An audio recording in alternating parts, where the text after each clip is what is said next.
مؤخر ہوتے ہیں تو کوئی بڑی بات نہیں ہے،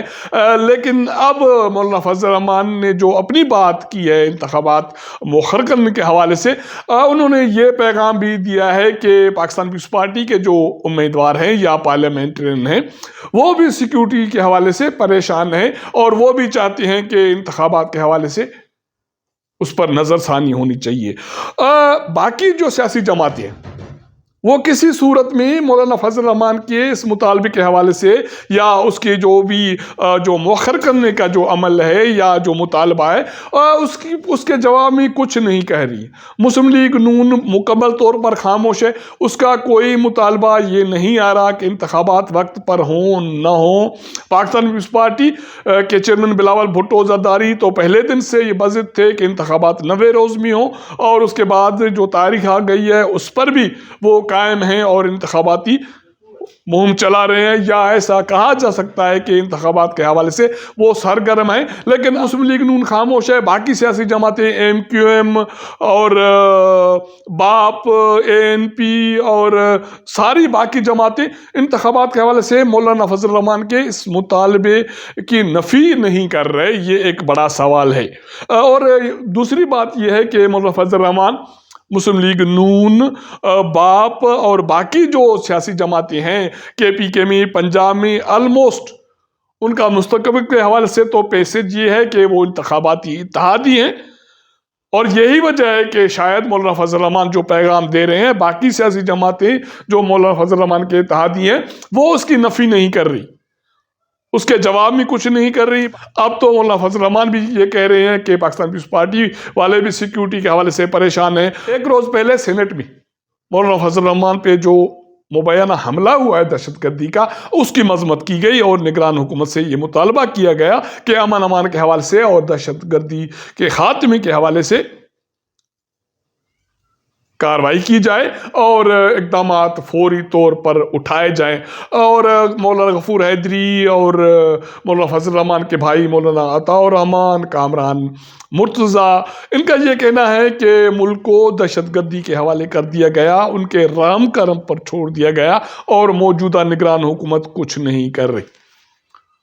نگران حکومت کیا کچھ کر رہی ہے، نہیں کر رہی، اس کے حوالے سے تو جو نگران وزیر اعظم ہیں اس کی لاہور میں جو میڈیا سے بات ہوئی ہے، بلوچستان میں امن امان کے حوالے سے، مسنگ پرسن کے حوالے سے اور ملک کے حالات کے حوالے سے وہ جس قدر جذباتی ہو رہے ہیں، میرا خیال ہے کہ مولانا فضل الرحمان جو مطالبہ کر رہے ہیں وہ اس کی دل کی بات کر رہے ہیں کہ شاید موجودہ ہمارے نگران وزیر اعظم کی خواہش بھی یہی ہے کہ انتخابات ڈیلے ہوں اور ان کے جو تنخواہ ہے یا روزگار ہے اس میں کچھ مزید دن کی توسیع ہو جائے۔ اور یہ میرے خیال میں صرف نگران وزیر اعظم کی خواہش نہیں ہے، نگران کابینہ کی بھی یہ خواہش کافی دنوں تک پہلے تک تھی کہ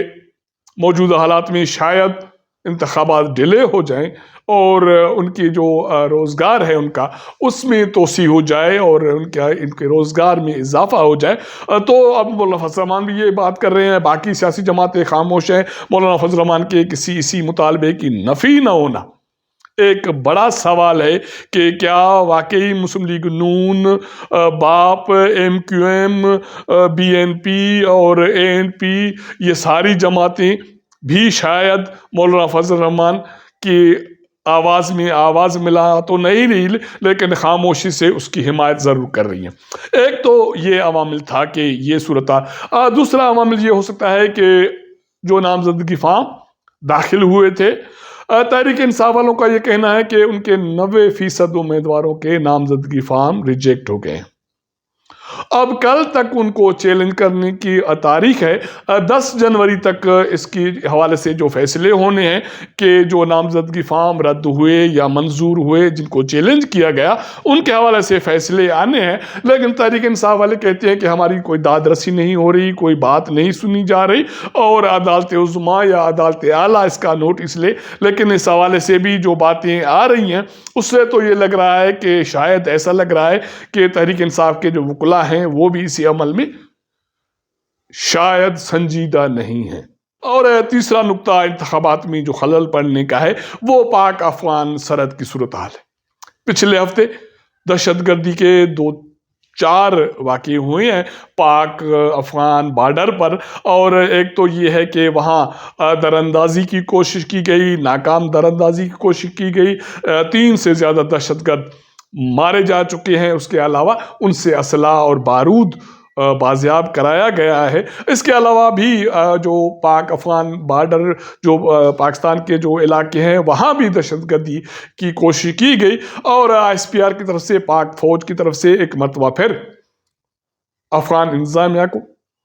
یہ بات گوش گزار کی گئی کہ وہ اپنی سرزمین پاکستان کے خلاف دہشت گردوں کو استعمال کرنے کی اجازت نہ دے، اور یہ بھی کہا گیا ہے کہ ہمیں یقین ہے اور ہم کہ افغان انتظامیہ دہشت گردوں کے خلاف کارروائی کرے گی اور اپنی سرزمین دہشت گردوں کو پاکستان کے خلاف استعمال کرنے کی اجازت نہیں دے گی۔ کافی عرصے سے پاکستان سیکیورٹی فورسز کے حوالے سے، پاک فوج کی طرف سے یہ مطالبات کیے جا رہے ہیں، لیکن ابھی تک افغان انتظامیہ کی طرف سے کوئی سنجیدہ قدم نہیں اٹھایا جا رہا، جس کی وجہ سے بھی انتخابات کے حوالے سے اور خاص کر کے KPK اور بلوچستان میں امن امان کے حوالے سے خدشات کی صورتحال موجود ہے۔ لیکن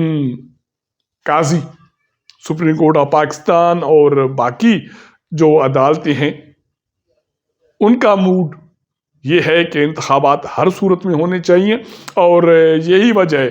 کہ جسٹس قاضی فائز عیسیٰ کی سربراہی میں 7 رکنی بینچ سیاستدانوں کی تاحیات نااہلی کے حوالے سے کیسز کی سماعت شروع کر دی ہے۔ 1-2 روز میں اس کا بھی فیصلہ آ جائے گا، تو تب تک جو مولانا فضل الرحمان کا مطالبہ ہے اور باقی جو عوامل ہیں، اس کے حوالے سے بھی صورتحال واضح ہو جائے گی۔ اب تک کے لیے اتنا۔ اگر ہمارا یہ ولاگ آپ کو پسند آئے تو اپنے دوستوں کے ساتھ ضرور شیئر کیجیے گا، اپنا فیڈ بیک دیجیے گا۔ آپ کے ساتھ ملاقات کریں گے اگلے پروگرام میں، تب تک اجازت دیجیے گا۔ اللہ حافظ۔